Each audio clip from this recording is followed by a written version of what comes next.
house always wins, right? I'm making sure of it using every single piece of technology at my disposal. What if I'm not the house? What if you're just a fucking lunatic? I'm a lunatic.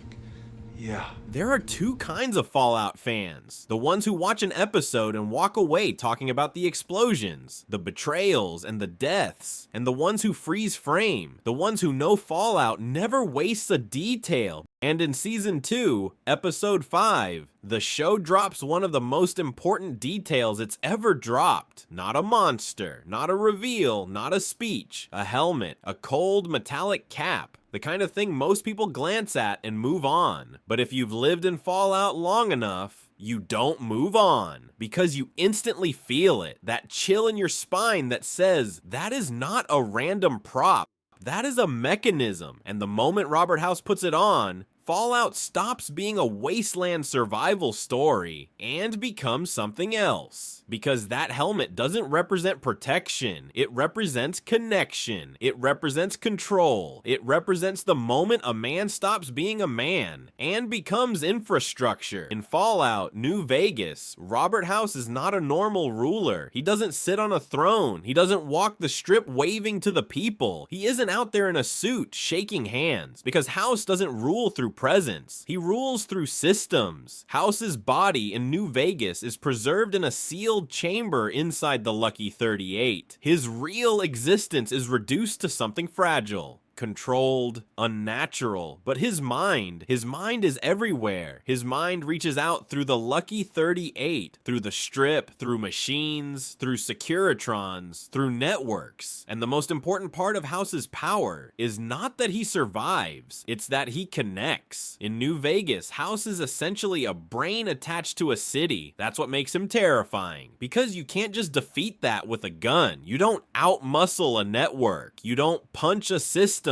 And that is exactly why the helmet matters. Because the helmet is a symbol. It tells you what House truly is. It tells you what kind of threat he represents. A man who doesn't need to be in the room to control what happens inside it. Now here's where Episode 5 becomes genius. Because the helmet does something subtle. It doesn't just reference the game. It imports the entire concept of House into the show. Not just his name, not just his identity, his function. That helmet says, this is not a character you trap. This is a character you disconnect. And once you understand that, Episode 5 starts feeling like the moment Fallout's entire genre shifts.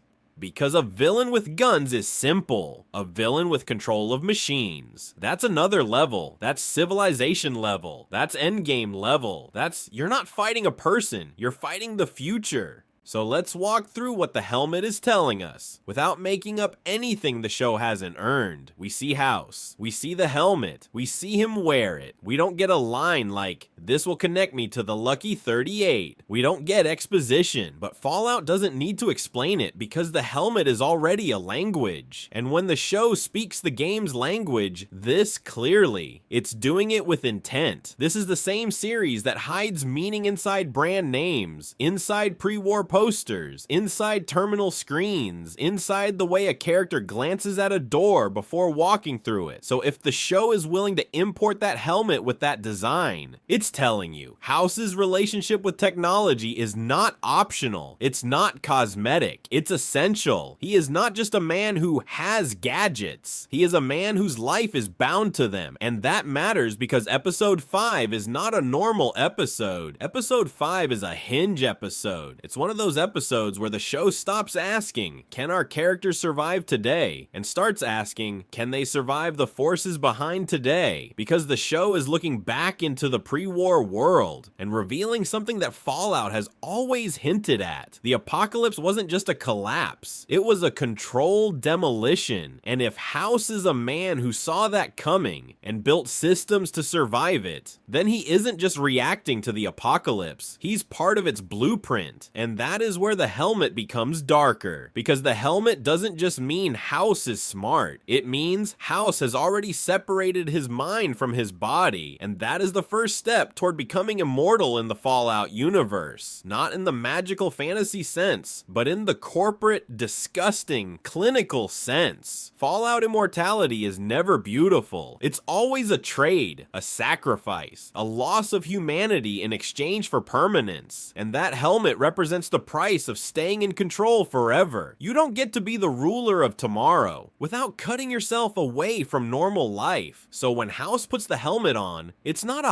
hype moment, it's a horror moment, because it means House is willing to become something inhuman to stay in charge. And that tracks perfectly with what we see from him. He's a man who doesn't talk like someone who wants to live in the world. He talks like someone who wants to own it. Fallout putting that object on screen is like placing a loaded gun on the table. In storytelling, you don't place loaded guns for decoration. You place them because someone's going to use them. So here's the real question.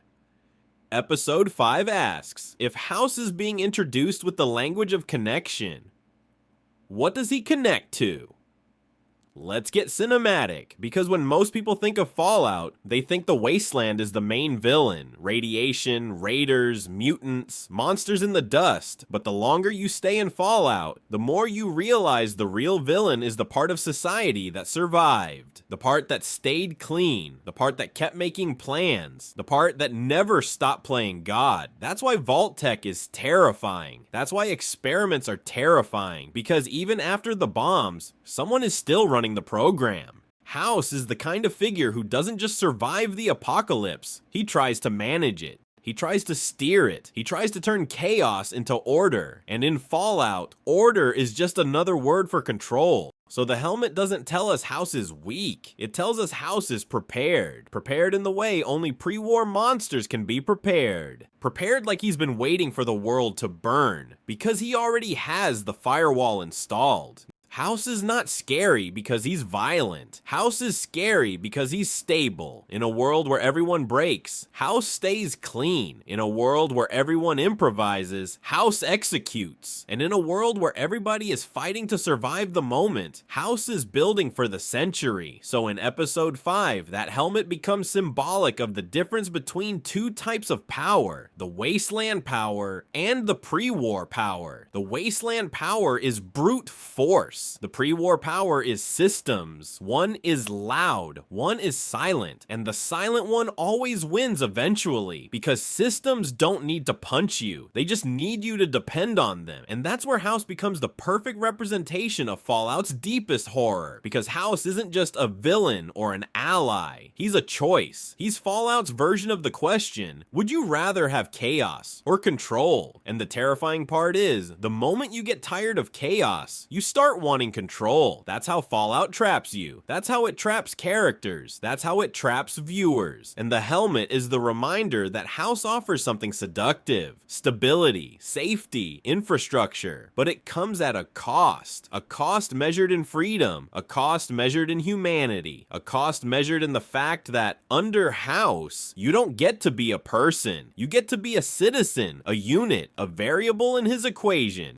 The helmet isn't just telling us who House is, it's telling us what the show is becoming, because Fallout Season 2 has been steadily escalating its scale. Season 1 was about survival and discovery, Season 2 is about power and structure, and Episode 5 is the point where the show starts revealing that the apocalypse wasn't the ending. It was the start of a new competition, a competition over what the world becomes next. Who gets to define the rules? Who gets to build the future? And House is a future builder. He's not a scavenger. He's not a raider. He's not a wanderer. He's a pre-war architect who refuses to die. And when he puts on that helmet, he's doing something symbolically huge. He's stepping into the role, not just House the man, but House the system. In episode 5, we don't just meet Robert House. We see the moment he becomes the Lucky 38. because that's the idea of House in Fallout. The Lucky 38 isn't his home, it's his body, it's his nervous system, it's his lungs, it's the shell that lets his brain act on the world. So the helmet is like the final piece, the plug-in moment, the bridge between human thought and machine execution. And that's why it matters that this helmet appears in episode 5 of season 2, because episode 5 is the episode about hidden players, and House is the kind of player who doesn't need to show his hand, he just needs to quietly connect to the board.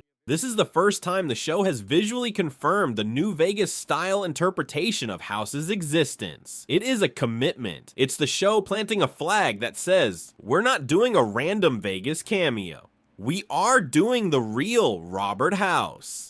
And that alone is massive, because it means the Lucky 38 story isn't a side quest, it's a pillar. Now, let's take the audience deeper. What does it mean for House to be a network man in this story? Because the show is not just adapting Fallout lore, it's adapting Fallout themes. And one of Fallout's biggest themes is this: technology never saves you, it only changes who gets to own you. That's the truth behind vaults. That's the truth behind experiments. That's the truth behind corporations. So if House is a man who merges with systems, he's not a savior. He's another owner, another god wearing a business suit, another person who thinks survival means control. So the helmet becomes the symbol of the second apocalypse. The apocalypse that comes after the bombs. The apocalypse where the world doesn't end in fire, it ends in management. In episode 5, you saw Deathclaws, you saw power, you saw fear, but you also saw something quieter. You saw a man who doesn't flinch because he doesn't need to. Because he's not planning to run, he's planning to plug in, and when House puts that helmet on, the show is telling you the wasteland is about to get outclassed, because the moment the pre-war systems wake up, the wasteland becomes the battlefield, and your characters become pieces. Now we move into the future implication section, not prophecy, not fake leaks, just grounded, watch for this, because if the show is using the interface language, it means the show is willing to explore the kind of warfare House represents. And that kind of warfare is surveillance automation, proxy control information, advantage infrastructure dominance. And that's why Vegas matters. Because Vegas isn't a wasteland shack town. Vegas is a machine. Vegas is lights, power, towers, systems. Vegas is a place where technology still breathes. So House doesn't just live in Vegas. Vegas is the only environment that makes sense for him because it gives him wires to plug into. The helmet isn't scary because it's metallic. It's scary because it's ordinary. It looks like a tool, like something you'd find in a lab, and that's what makes Fallout scary. The apocalypse doesn't come from demons. It comes from men in offices, men who build tools, men who sign documents, men who look at humanity and see percentages. So the helmet becomes this, a quiet reminder that the end of the world wasn't built by monsters. It was built by professionals, and House might be the most professional monster of them all. Mr. House doesn't survive Fallout by hiding. He survives by becoming the system that everyone else lives inside. And when you hear that, you realize what the helmet is really telling you. House isn't aiming to win today. He's aiming to win forever. Now we connect it back to episode 5's bigger theme. Another player at the table. The episode is obsessed with players, with hands, with people making moves behind the scenes. And House, by nature, is a behind-the-scenes player. But the helmet makes it literal, because if House is linked to systems, he's a player that can move pieces without stepping onto the board. He can be present through machines, through screens, through signals, through other people. And that makes him the perfect threat in a season about hidden influence. Fallout isn't just about survival. Fallout is about who gets to rebuild. And rebuilding is always political. Rebuilding is always controlled. Rebuilding is always owned. So the question isn't who survives. The question is who inherits. And episode 5 is the first time the show starts screaming that inheritance isn't random. It was planned. And House